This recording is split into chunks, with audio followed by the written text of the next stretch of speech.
नमस्कार, मैं हूं उपेंद्र यादव। आप देख रहे हैं वी न्यूज। आज की सबसे बड़ी और गंभीर खबर वाराणसी सामने आ रही है, जहां लोकतंत्र के चौथे स्तंभ पत्रकारिता पर एक बार फिर सवालिया निशान खड़ा हुआ है। जी हां, वाराणसी पुलिस ने 6 पत्रकारों के खिलाफ सोशल मीडिया पर वीडियो शेयर करने के आरोप में एफआईआर दर्ज किया है।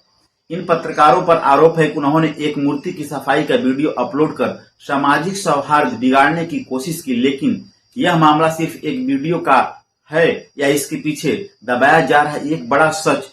आइए इस पूरे प्रकरण को विस्तार से समझते हैं। यह मामला वाराणसी के लंका थाना क्षेत्र का है। 25 जून रात का समय, जब लोक निर्माण विभाग यानी पीडब्ल्यूडी के 2 कर्मचारी बनारस हिंदू विश्वविद्यालय बीएचयू के मुख्य द्वार पर स्थित भारत रत्न पंडित मदन मोहन मालवीय की प्रतिमा की सफाई कर रहे थे। इस सफाई प्रक्रिया का एक वीडियो बनाया गया और इसे सोशल मीडिया पर पोस्ट किया गया।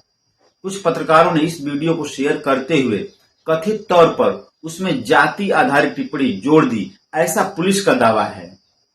लंका थाना प्रभारी शिवाकांत मिश्र ने बताया कि इस वीडियो के जरिए सांप्रदायिक भावना भड़काने और कानून व्यवस्था को बिगाड़ने का प्रयास किया गया।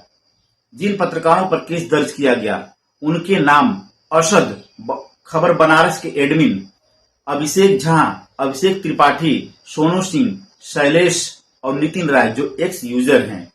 इन पर धारा 356(3) अपमानजनक सामग्री का प्रकाशन, धारा 196(1) समूहों के बीच दुश्मनी बढ़ाने की कोशिश और आईटी एक्ट की धारा 67 आपत्तिजनक डिजिटल सामग्री का प्रसारण के तहत मामला दर्ज किया गया है।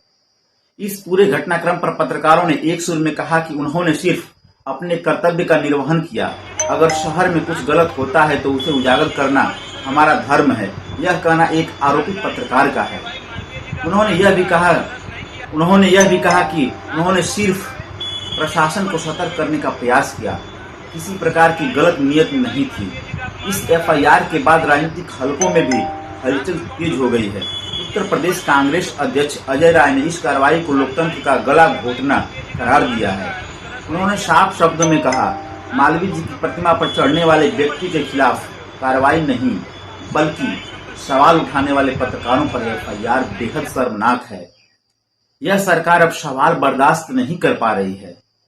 उन्होंने यह भी चेतावनी दी कि कांग्रेस पत्रकारों के साथ है और मीडिया को डराने की हर कोशिश का विरोध करेगी।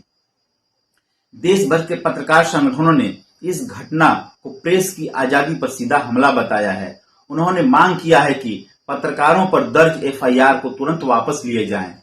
मालवीय जी की प्रतिमा के अपमान पर ठोस कार्रवाई हो। जिन अधिकारियों ने जानबूझकर पत्रकारों को निशाना बनाया उन पर विभागीय जांच और सख्त कार्रवाई हो।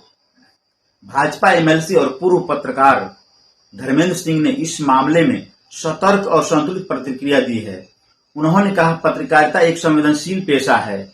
पत्रकारों को रिपोर्टिंग में सावधानी रखनी चाहिए, लेकिन अगर पत्रकारों के अधिकारों पर हमला हो रहा है तो मैं उनके साथ हूं। यह बयान यह भी दर्शाता है कि इस मुद्दे पर भाजपा के भीतर भी अलग अलग राय है। अब बड़ा सवाल उठता है कि क्या यह मामला सिर्फ सोशल मीडिया पर भ्रामक सामग्री का है या फिर एक कठोर सत्ता द्वारा आलोचकों को चुप कराने की रणनीति है।